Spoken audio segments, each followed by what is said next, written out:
অবশেষে আর্জেন্টিনার ইতিহাসে সবচেয়ে কষ্টের দিনটা এসেই গেল। আকাশী নীল জার্সিতে লিওনেল মেসির বিদায় ঘণ্টা বেজেই গেল। ভাবতে পারেন একজন সমর্থক হিসেবে দেশের মাটিতে মেসিকে আর দেখা যাবে না। ব্যাপারটা তাদের জন্য কতটা কষ্টের হতে যাচ্ছে, কিন্তু এটাই বাস্তবতা।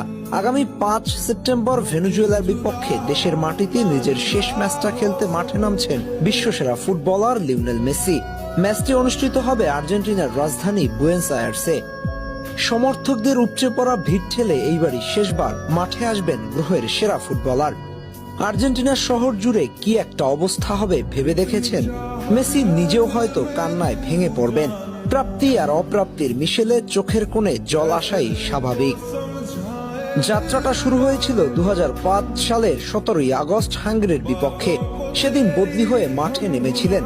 মাত্র 65 সেকেন্ডে লাল কার্ড দেখে বসেন। শুরুটা মোটেও ভালো হয়নি।